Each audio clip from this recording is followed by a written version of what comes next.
Voices from the Mausoleum is brought to you by the You Run Podcast Network and yourunpodcast.com.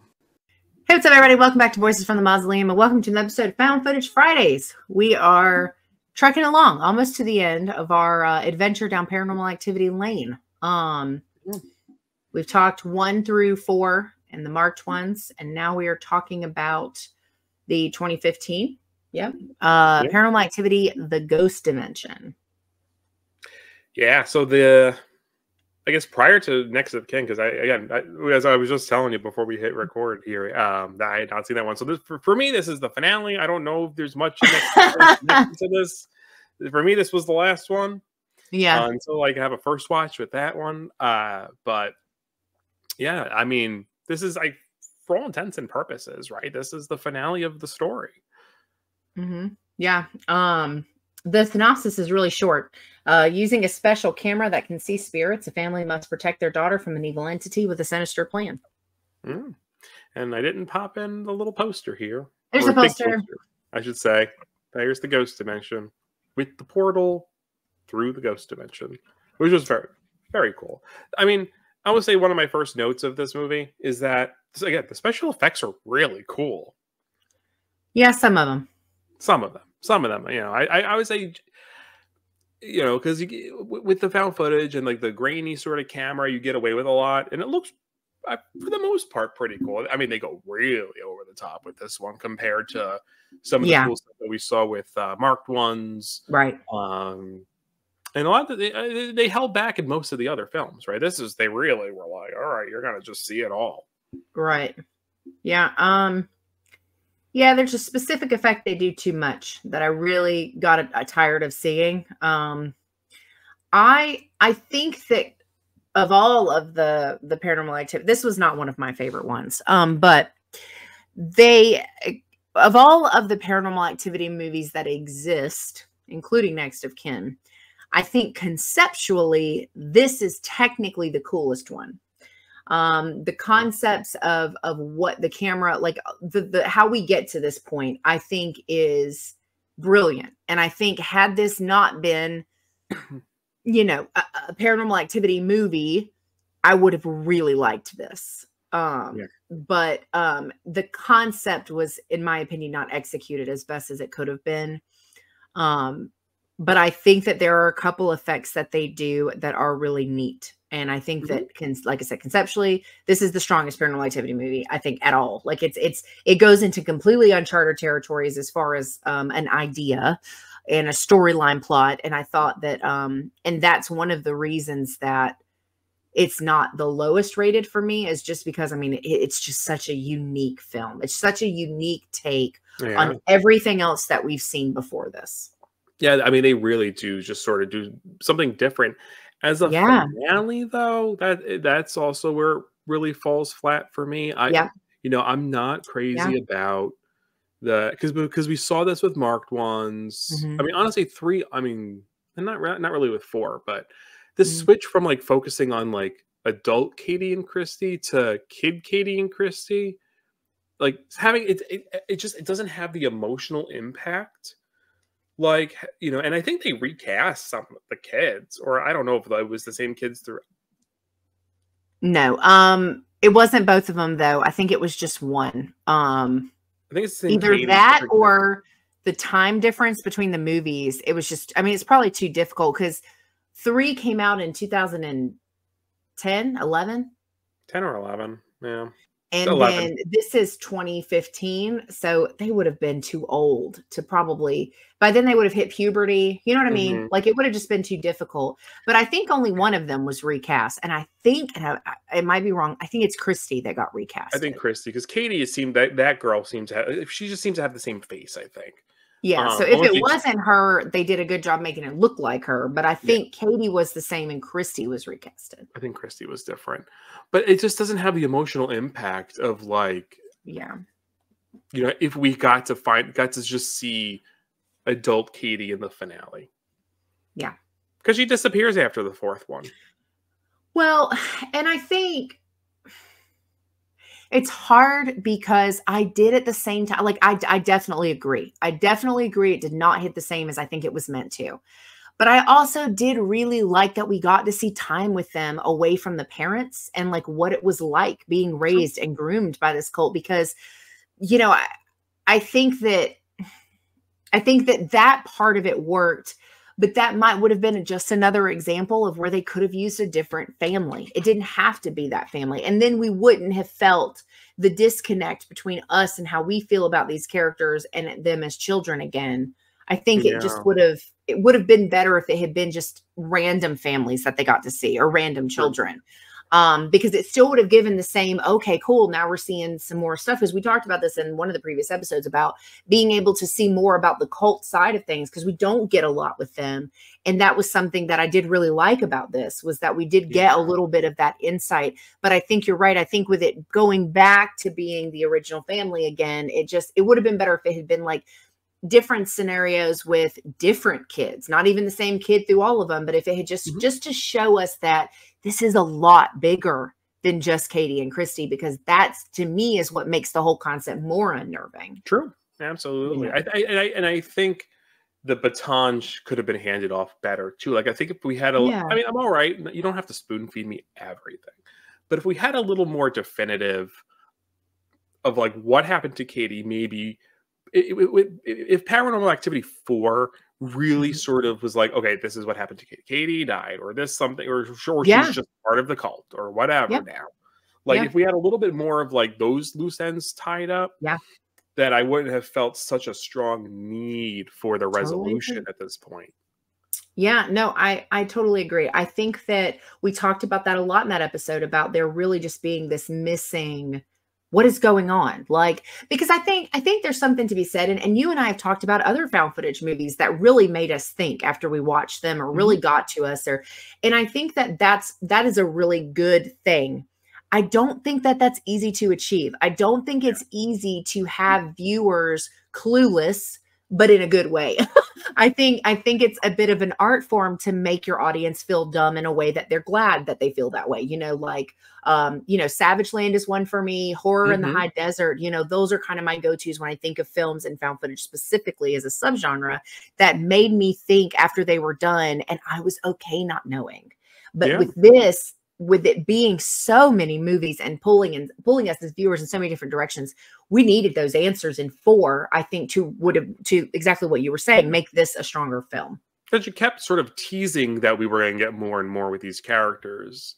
Yeah. And it's just sort of, to have it sort of just be the side family as your finale felt weird. Yeah. Again, going back to sort of the, this is sort of my point with a lot of the movies. I thought the actors were good. No problems with that. I agree. The husband, his brother, the wife, the daughter, I thought, great. No problems there. No problems. The camera was cool. As a concept was very strong. I loved the not going to spoilers just yet, but the duality of like footage that they find with what's going on in the house, and sort of those concepts were very strong. Yeah. No, I completely agree. I think, and that's the thing that I think frustrates me about this one in particular, is because there is so much good here. There's so much good. And I think it really just boils down to the storyline connectivity. Like I said, there's a specific effect that I really got sick of seeing, which we'll talk about in a couple minutes. And I just, as an ending to exactly like you said, is this like last thing, it just felt like it missed the mark a little bit. Yeah. What do you rate this? It's going to be a little bit higher than Paranormal 4. So it's going to be a 6.5. I don't think it could quite hit the 7 for me, because I think I gave, what did I give 4? 6? A 6. A 6. I gave it a 6. Yeah, because you said if you were going to be harsh, you would do 5.5, which is only that's like right. That's right. I was like, that. Okay, so this is that's the only reason I remember that so clearly. That's a good point. So 6.5. Okay, it's better than 4, but I can't quite give it that 7. Yeah, I would give this a 6. I think it's, again, conceptually, it is a higher standard of a film. It's just the execution. And you know, now talking it through, of course, I really do wonder how much of that falls under the fact that we didn't get very much with 4. But I mean, God, the idea is, you know, well, we'll get to spoilers in a second. I think it's a strong film from the idea side of things. I just think the execution could have been a little bit better. Yeah. I was like, I think if 4 didn't exist and marked ones was 4, yeah, I think it still would have been a little disappointing because I think you're going from a strong film with marked ones and then into this one, but I don't know if the fatigue or the disappointment would be as much because then 3 ends, you're comfortable with sort of focusing on young Katie and Christy. So I think that could have been your transition to focusing on them a little bit more. But then again, we get older Katie in marked ones in the time travel thing. So I don't know. It could go either way. Yeah. It really could. I like I said, I liked a lot of things about this one, but there was just some things that just really missed the mark and it kind of just lowered it drastically. Yeah. Well, you want to jump into spoilers? Oh yeah. So our spoiler tag is now up. Okay. So for starters, right? The idea of finding a device that can show you another dimension is really, really cool. Yeah. Like, I mean, like, I don't know, like that part alone, I was just like, when I first sat down to watch this for the very first time, I was like, I'm in. I am in. You have my attention. I loved the dusty, glittery effect where it was like showing, oh my God, so good. So good. So good. I mean, oh my God, like I want them to redo a movie about just that, about not the coven shit, not anything related to Katie and them, just a film about finding a device that shows you that world or that other dimension. That was such a cool idea. Like I was so like overwhelmed with enthusiasm the first like 15, 20 minutes of this film. It almost feels like a bit of a Twilight Zone concept, right? It's just sort of like this mystical device that you sort of come across that's you know, there's one supernatural element that sort of opens and changes your life in some way. God, so good. I loved that, like that idea that like what a cool thing to come up with. I don't know, I really, really liked it. And I think that, you know, the effect that I was talking about that got on my nerves is the shadow. So the gloopy sort of shadow, right? I got so sick of seeing that. They needed to, I think they needed to scale it back and use it more sparingly. Less is more sometimes. Yeah, because of the moment where it pops through and kills, I think the dad, right? The dad gets impaled by it, right? You know, like that was cool, but that's sort of like, you know, sort of have that be a big reveal moment. Maybe have it standing by the daughter one night, like just pick like key moments to use couple of things, but not have it like you're trekking it through the house and blah, blah, we saw it too much. We saw it too much. It's hard because I guess if you have a device that's supposed to show you everything versus a camera that only catches some stuff, like that's a fair point. Yeah, you know, it's like how do you explain not seeing it the whole time, right? I almost like it's a hard well, yeah, I think for me, I still have always kind of functioned on the belief that I don't know what I believe as far as like ghosts and paranormal stuff. I don't know. I'm open to the idea that there's other stuff going on, right? But one thing I do know that I feel is true is I think that there are things humans are not meant to know. And I think that there are things, I believe in at least some semblance of energy that exists that controls that knowledge base. So like think of like a White Noise, the movie, how there's the 3 entities that like are like, nah, you know too much, you got to go. I'm here for those concepts. That makes sense to me. And so when I think about them not being able to see more, I think about it being the fact that like even seeing that dimension, we're not the ones in control. Yeah. It's like, how could this device sort of be so all-knowing, right? Yeah, that would be, but I just think that, and to your point, like I think if they had picked their moments with the shadowy thing, whatever, like even little things, like if they wanted to do it multiple times, just give us like a little bump of something, like at the bottom of the screen where you only see something move, but you can't tell what it is. That's Right. going to be more effective than like all that full-fledged chasing and stuff that we got. That was True. just Like, too, yeah. too, too much. Like if you did most of like if you wanted to show that the ghost dimension was overlapping the real world, maybe do the glittery effect a little bit more, and then Sure. hold the shadow, Hmm. when it's maybe a little bit more powerful and or something. Yeah, no, I think, yeah, because the glitter effect I had no problem with. I love that idea. Mhm. I loved how it was something that you almost, it's like you notice it, but it's not so obvious that just anybody would be like, oh, wow, look at that. Like, like you really would Mhm. have to kind of look. I find that to be believable, that you would have to like really pay attention to even notice that it's something, Right. especially when you're talking about an older camera and you don't know what condition it's in, or you don't know, anything could happen. But yeah, I didn't really like the shadow thing. It was too much. The other thing I have really strong feelings about is the ending. Mhm. So this is when we get the daughter going through, and pretty much Toby, um, Asmodeus, or whatever the hell, yeah, whatever the demon's name Hmm. is, pretty Yep. much it come, but it's young Hmm. Kitty and Christy there. Hmm. I guess she's going through time. So then is this sort of like, 'cause now we get into like time travel and like how does this change the timeline? Because then if Toby comes, are they in the 80s at that point? Because then does Toby come back in the 80s? So I don't know. I kind of just felt like it was more, and I know that there's like such specific lines for these things, but I think that dimensional and time are not the same, right? So like they fluctuate with time, which makes it confusing as a viewer, because I think it was meant to just be focused on the dimensional side of things. But basically, like when they're with their um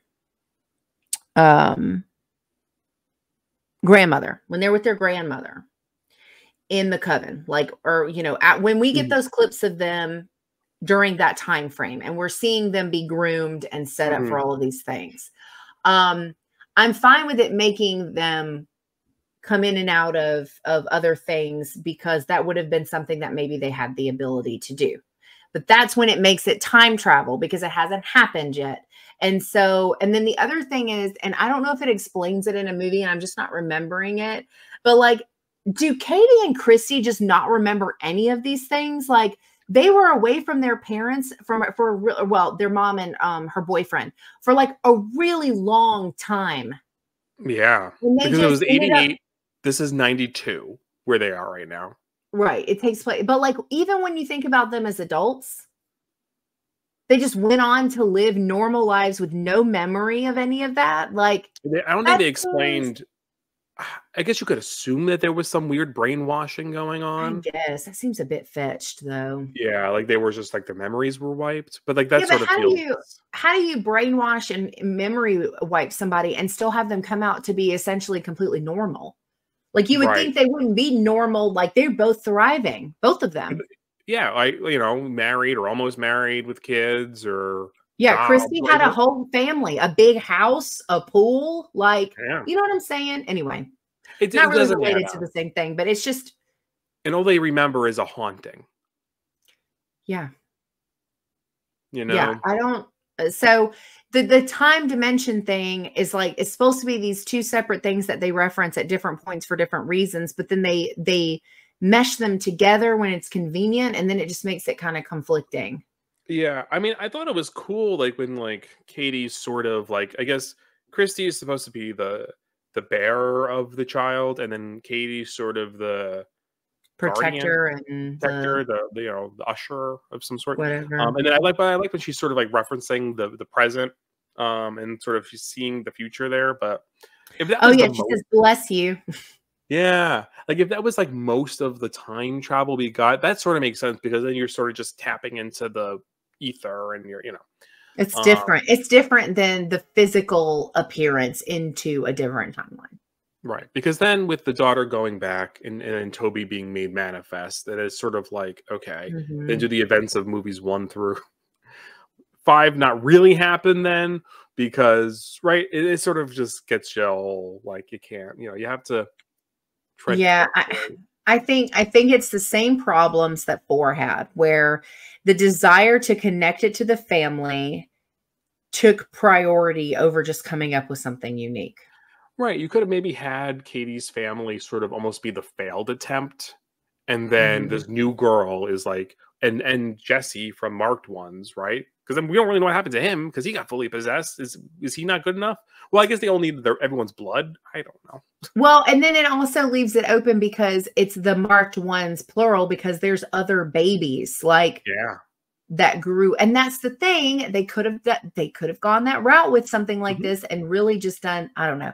The other thing I feel like is when you're talking about paranormal activity as just a phrase or some words together, like doesn't have to be related to a coven at all. They could have done this movie, called it the Ghost Dimension, called it Paranormal Activity because it is Paranormal Activity, by definition, and just did a film about a weird ass camera that showed stuff, and it would have been so much better than the Yeah. forced entry of trying to connect it back to the original again. Yeah. True. I think it's so true. And then there Because was, the there was that other camera, detail where Layla, I think her name was Layla, right? the Was daughter, born the same day as Hunter. Yeah. yeah, but Like why? that didn't even I didn't even care about that. Like, and It again, didn't the matter. camera idea is so solid. Like it bummed me out that they didn't just make it about that because that would have been really Yeah. cool. Also, where the F was Hunter? Right? I'm looking. Hunter wasn't in the movie either, right? Though, right? No. Mm-mm. He was referenced, so it's Hunt. I just, I Well, don't if know. this takes place then, okay. So the one where they're kids takes place in the late 80s, mid Right, 80s. and the videotapes they find are from '92. Okay. But the storyline itself is present day. So the story happened. So Katie kills Mika in Ow. Get my hand on this. 2007, 2006, Yeah. right? 2 is sort of like this year before that. Hunter's born, which is supposedly when Layla's born. Yeah. And then we get the flashback to the 80s. And Hmm. then we jump to 2011 with 4, where Hunter's a little bit older now with Katie. And Yeah, then he's like a Mark big Ones kid. is around that time, right? It's like 2011. Um, and then this is sort of like immediately after that. It's also contemporary. Yeah. So where is yeah, good point. So like what happened to everybody else? Right. Katie disappears, Hunter disappears. We get all these loose threads, and it's like, but then I don't know. Is it just that Katie Featherstone didn't want to do it anymore? Like, did she not want to be in this last one? But she came back for Yeah. Mark One, so why wouldn't you come back for the last one? Yeah, at that point you've been in 3 movies. Right. Like, this is your franchise, girl. Bring it home. Do they not want her? Like, I don't understand. It's like they couldn't decide if they wanted to move on or not. Right. But then, Yeah. then they ended up marketing it as the finale. I remember when they were doing it like this. Oh, I didn't even, yeah, I didn't remember that. But I'm not, I mean, yeah. Which I think when you look at it that way, that's one of the things I think people probably forgot about when they watched the Next of Kin one, because I think like people just assume that because it's under the same name, it's going to be the same. But at some point you got to do something different. And this really, again, just like I said with 4, this had an opportunity to do something really different. And then it lost me when it started trying to connect the 2 things again. I was just like, okay, well, Yeah. yeah. So you know what? It was okay. As a finale, not great, not good, but it was Yeah. in concept. I always say like that original trilogy is sort of where it's at for me with these movies. Even though you don't really get much of Hey, closure if you're ending with the 3rd one, but yeah, but if you paint 1 and 2 as the final, like if 2 is the final of the present day storyline, they got what they wanted. You don't really need to know anything else. that's true. She got the And baby then and they went 3 off. is really just a prequel. Yeah. So I think in that sense they work fine. And then I really liked Marked Ones. Marked Um, One works well as sort of like a little coda Yep. Of like they're still looking for people, and Mm-hmm. that's it. I'm excited to watch Next of Kin though. Yeah, I'm excited to hear your thoughts on that one. Oh, we'll have to do that soon. But really, any other thoughts? I mean, I don't know. I think we covered it all with this one. Mm-hmm. Yeah. No, I agree. Yeah, so we only got one more. That's it. Next week we're doing Next of Kin. Yeah. If you're curious about our thoughts on the other parts of the franchise, they're in the playlist for Found Footage Fridays. Mm-hmm. Yeah, I don't have anything else on this one. That's going to wrap up our thoughts on Paranormal Activity Ghost Dimension. Yeah, we'll be back next week talking Next of Kin. Thank you guys so much for hanging out with us on this Found Footage Friday. Have a good rest of your day. Enjoy your weekend, and we will see you in the next one. Bye.